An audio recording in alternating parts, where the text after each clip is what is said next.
शिवसेना ठाकरे गटाचे खासदार संजय राऊत यांनी शिक्षण मंत्री दादा भुसे यांच्यावर 178 कोटींचा घोटाळा केल्याचा आरोप केला होता।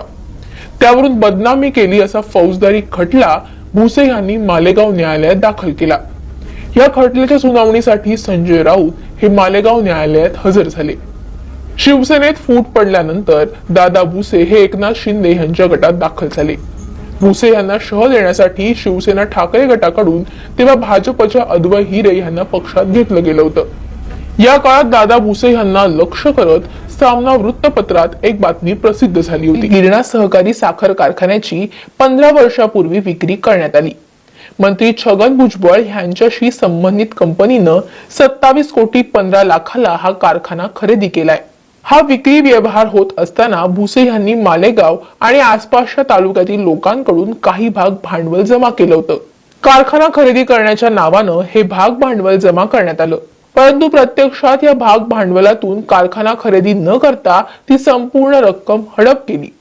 या व्यवहारात जवळपास 178 कोटी रुपयांचा घोटाळा झाला असा आरोप राऊत यांनी बातमीच्या माध्यमातून आपली बदनामी झाली असा आक्षेप दादा भुसे यांनी घेतला आणि सामनाचे संपादक म्हणून संजय राऊत यांच्यावर मालेगाव न्यायालयात फौजदारी गुन्हा दाखल केला होता।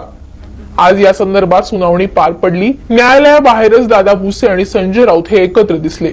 या दरम्यान नेमकं काय घडलं हे सांगताना संजय राऊत आणि दादा भुसे काय म्हणाले ते पहा। तुबा कॉस्मेटिक कंप्लीट स्किन सॉल्यूशन आपके लिए लाया है। धूप से बचाने वाली डे क्रीम, सौंदर्य चेहरे को गोरा करने वाली नाइट क्रीम, फुंसियों के लिए TC skin cleaner end serum, सर्दी में जिल्दों को ताजा रखने वाला मॉइस्चराइजर, 7 दिनों में गोरा करने वाली क्रीम, आंखों के नीचे कालापन को दूर करने वाला टीसी डार्क वे सीरम, हाथ और गर्दन का कालापन दूर करने वाला साबुन। हमारा पता याद रखें, कुसुम्बा रोड औलिया मस्जिद के सामने तुबा कॉस्मेटिक कंप्लीट स्किन सॉल्यूशन। कारखाना DRT कोडच्या माध्यमातून विक्रीला जेव्हा निघाला होता तर त्या काळामध्ये साधारणतः एक 11,000च्या आसपास सभासद शेतकऱ्यांनी एकत्र येऊन हा कारखाना परत एकदा याच तालुक्याच्या शेतकऱ्यांच्या मालकीचा राहिला पाहिजे म्हणून साधारणपणे 1100 रुपयाच्या पटीमध्ये शेअर्स उभे केले होते।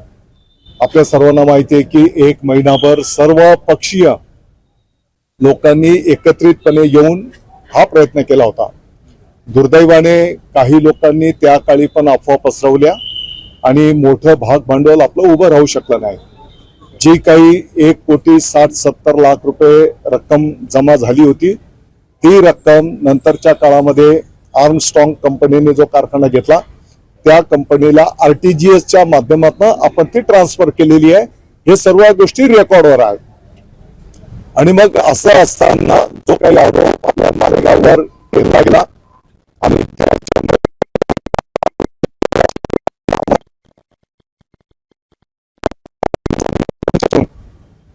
मग एकतर हे शब्द मागे घ्यावेत अशा प्रकारचे भावना आम्ही माननीय राऊत साहेबांकडे व्यक्त केलेली, तसं त्यांना नोटीस दिली होती आणि तसं भूमिका त्यांनी न घेतल्याच्यामुळे मग या ठिकाणी खटला दाखल केलेला होता।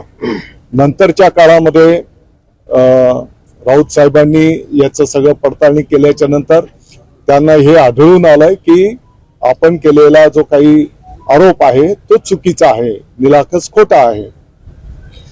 ज्यांनी त्यांना माहिती दिलेली होती मला अपेक्षित होतं की त्यांनी नाव सुद्धा घ्यायला पाहिजे होतं। हो मी सांगतो ना, मी सकाळी नाव घेतलेलं आहे। तर अद्वै हिरे यांनी ही माहिती दिली होती, सत्य आहे। सकाळी मी या विषयावर बोललेलो आहे। तर त्या खोट्या माहितीच्या आधारावर त्यांनी ते आरोप केलेले होते आणि मग त्यांनी आत्ताच्या घडीला मालेगावच्या शेतकऱ्यांची, नागरिकांची, सभासदांची दिलगिरी माफी मागितलेली आहे आणि म्हणून त्यांच्या तब्येतीचाही विषय आहे। या सर्व गोष्टींचा विचार करून आज हा खटला मागे घेण्यात आलेला आहे। नाही, मला वाटतं की ही वस्तुस्थिती आहे की गेली काही वर्ष त्यांच्या नेतृत्वाखाली आमच्यासारख्या कार्यकर्त्यांनी पण काम केलेलं आहे। मला विश्वास होता की त्यांनाही माहिती आहे की दादा भुसे काय करू शकतो आणि काय करू शकत नाही आणि मग असं असल्यानंतर त्यांच्याकडनं पण मला अशी अपेक्षा नव्हती। किमान कोणतीही गोष्ट बोलताना आपण त्याची खातरजमा करून घेतली पाहिजे। जेव्हा त्यांनी त्याची खातरजमा केली तर त्यांना आढळून आलं की बाबा आपण जे वक्तव्य केलं, जे लिहिलं ते चुकीचं आहे आणि त्यानंतर त्यांनी त्या पद्धतीची भूमिका घेतली. माननीय राऊत साहेबांनी चुकीच्या आधारावर म्हणजे मधला पॉइंटच काढून टाकला होता. 1,78,00,000 डायरेक्ट 178 कोटी करून टाकले होते. आणि म्हणून मालेगावच्या शेतकऱ्यांचा, नागरिकांचा जो संभ्रम, गैरसमज झालेला होता, आज त्यांनी दिलगिरी त्या शेतकऱ्यांची माफी मागून तो दूर केलेला आहे. आणि त्यांच्या तब्येतीचंही कारण आहे. या सर्व गोष्टी पाहता मालेगावच्या शेतकऱ्यांनी सांगितलं की आपण त्यांच्या विनंतीला मान देऊ, हा खटला मागे घेऊ. दिलगिरी व्यक्त केली का? आपल्याकडनं नेमकं सादर काय झालं सर? नाही नाही, आम्हाला हा विषय संपवायचा आहे.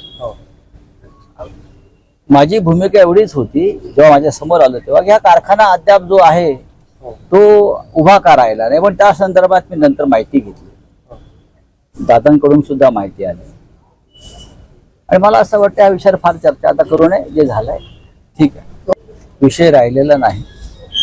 ज्यांच्यामुळे विषय निर्माण झाला तेही आमच्यात राहिलेले नाहीत, तेही सत्ता पक्षात गेलेले आहेत. आता त्यांचं त्याने पाहावं या मताचा मी आहे. दादा भुसे यांनी अत्यंत सक्सेसफुली हा विषय संपवण्यासाठी सहकार्य केलं, ही चांगली आनंदाची गोष्ट आहे. म्हणजे दादांचे आणि आमचे जे पूर्वीचे नातेसंबंध आहेत ते इथे कामी आले. आणि माझ्या तब्येतीमुळे मला आता फार धावपळ अशी इथे लांब करता येत नाही, कारखाना येता येत नाही. जे घडलंय ते उत्तम घडलंय. राजकारणामध्ये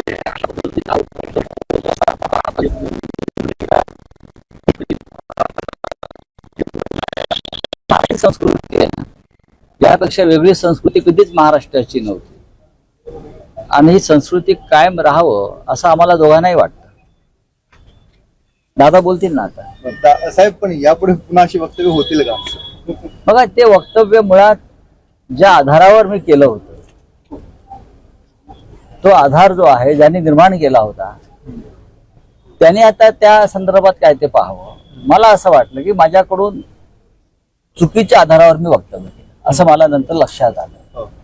आणि ज्यांनी ते समोर आणलं ते आता स्वतःच दूर गेलेले आहेत. त्याच्यामुळे मी कशा करता या विषयावर दादांशी भांडू, हा माझा सरळ मुद्दा आहे. ज्यांना भांडायचं असेल ते भांडतील किंवा लढतील. कुठे प्रकरण सत्ता पक्षामध्ये तेही गेलेले आहेत, दादा स्वतः मंत्री आहेत.